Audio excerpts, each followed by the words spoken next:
Selamat pagi semuanya. Sebelumnya kenalin aku Alfi, NIM 1202043. Di sini bakal jadi asisten praktikum kalian selama 1 semester ke depan.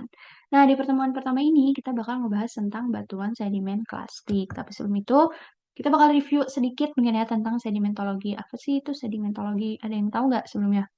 Oke, bener banget. Jadi sedimentologi itu adalah cabang ilmu dari geologi itu sendiri yang mempelajari tentang tentunya batuan sedimennya sama proses-proses yang membentuknya. Bisa mulai dari klasifikasi, asal muasal, atau nanti kita belajar juga tentang interpretasi si lingkungan pengendapan dari si batuan sedimen itu. Tuh. Nah, ini ada siklus batuannya. Siklus batuan ini harusnya kalian udah belajar juga.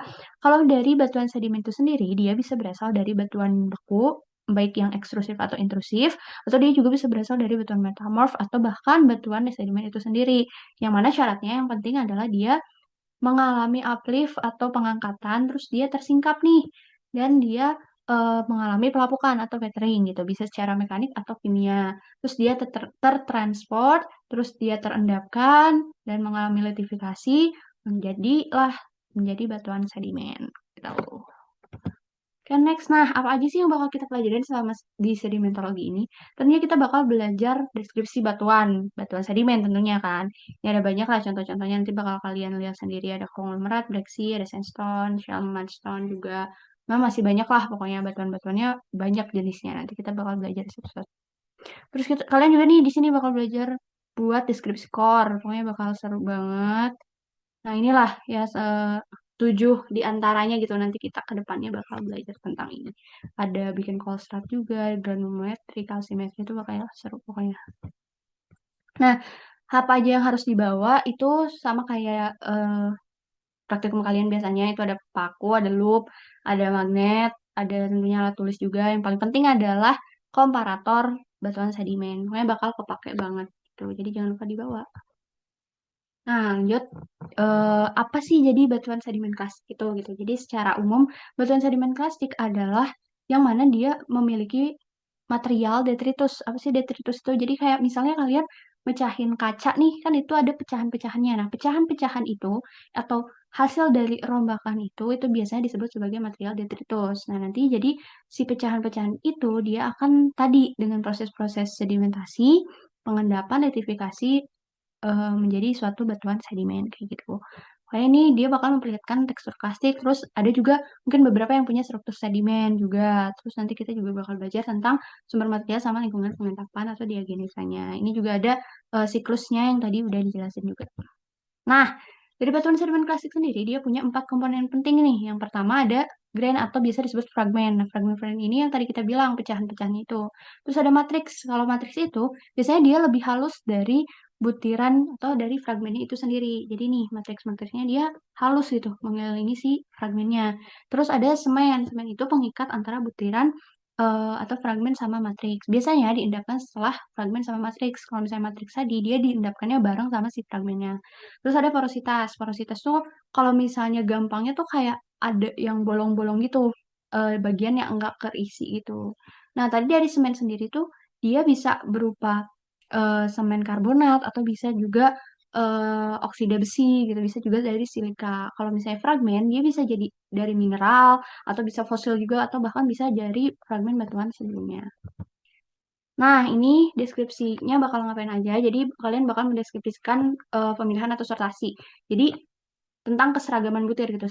Semakin seragam si butirnya, berarti sortasinya semakin baik. Kalau misalnya dia ada yang besar-besar nih, ada yang kecil-kecil, nah itu berarti sortasinya jelek kayak gitu. Terus juga ada kebudaran sama kebulatan atau rondes ada sphericity. Kalau kebudaran ya dia ada yang menyudut, ada yang emang membulat kayak gitu. Ini ada rentangnya. Terus ada sphericity. Sphericity itu ada yang emang bentuknya membulat gitu atau ada yang emang agak lonjong-lonjong kayak gitu.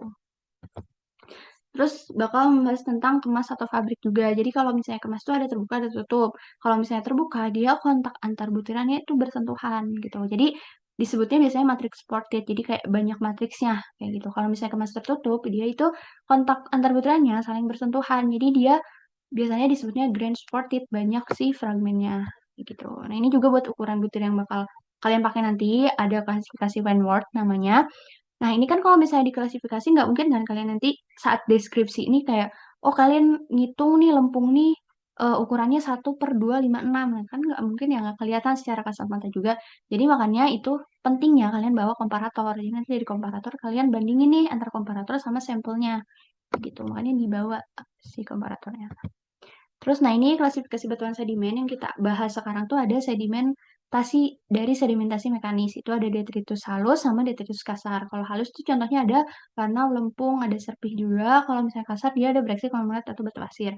Ada juga sedimentasi dari kimiawi yang termasuk ke dalam detritus halus. Nah, itu adalah napal contohnya. Ini dari klasifikasi Kusuma Dinata. Terus juga kita bakal belajar pokoknya golongan-golongan yang lainnya. Tuh. Nah, untuk mekanisme transportasi butiran sendiri, dia tuh biasanya ada dua nih, ada yang bed load atau suspended, sama suspended load. Kalau misalnya yang bed load, dia gampangnya itu adalah di mana transportasinya itu terjadi di dasar, gitu. Jadi, biasanya ada dua, yang pertama ada rolling, yang rolling tuh kayak roda gitu, tertransportnya, atau ada sail station kayak loncat-loncat gitu, tapi dia masih menyentuh si dasarnya. Kalau misalnya suspensions atau suspended load nih biasanya ada namanya suspension, itu dia kayak mengambang di si apa si saat transportasinya gitu di material penghantar si transportasinya. Contohnya di sini air lah gitu. Nah, ini juga ada diagram buat ngeliat antara grain size sama flow velocity kayak tadi. Jadi semakin rendah si flow velocity-nya atau si kecepatannya, arus kecepatannya itu, dan grainnya semakin besar, dia pasti akan eh, tertransport nih. Kalau di sini kan dia flow velocity-nya rendah dengan grain size-nya kecil, dia bakal tertransportasinya lebih gampang gitu. Jadi suspension melayang gitu. Sedangkan kalau misalnya dia makin besar nih, dengan makin besar tapi si arusnya kecil, dia bakal langsung terendapkan gitu karena nggak kehantar gitu sama si arus alirannya, itu berpengaruh juga kayak gitu. Next. Nah, ini batuan sedimen detritus kasar tuh tadi juga udah sempat disinggung ya, breksi, konglomerat, sama batu pasir. Cara membedakannya yang paling gampang itu biasanya dari kebundarannya. Kalau misalnya breksi, dia bundarannya menyudut. Kalau misalnya konglomerat, dia umumnya adalah membundar. Gitu, untuk ukurannya tuh bisa dari kerikil sampai bongkah. Kalau batu pasir ya kalian di komparator juga ada kan, ada yang very fine, ada yang coarse gitu, ada yang sedang juga kayak gitu. Itu nanti dilihat dari komparator aja gitu. Nah, ini kalau misalnya yang halus tuh ada lanau sama lempung. Ini bisa dari komparator juga cara ngebandingin. Terus kalian juga bakal belajar nih nanti ada struktur sedimen yang kelihatan. Nah, itu nanti kalian deskripsi juga. Ini beberapa struktur sedimennya. Nah, ini nih.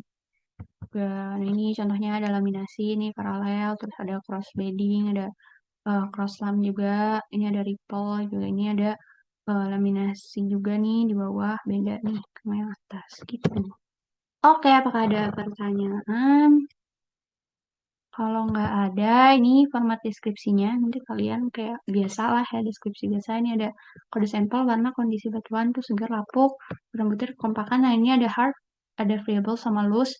Jadi kayak kalau misalnya hard tuh dia coba kalian potek ya, gitu si batuannya. Kalau misalnya dia nggak bisa kepotek itu biasanya hard. Kalau misalnya dia bisa kepotek, dia biasanya disebutnya variable. Tapi kalau loose dia kayak bedak gitu, jadi loose gitu. Kayak halus, terus dia ketika kita giniin tuh keambil gitu kayak gitu. Tapi kalau misalnya ada istilah-istilah yang nggak dimengerti bisa ditanyain. Oke, selamat deskripsi.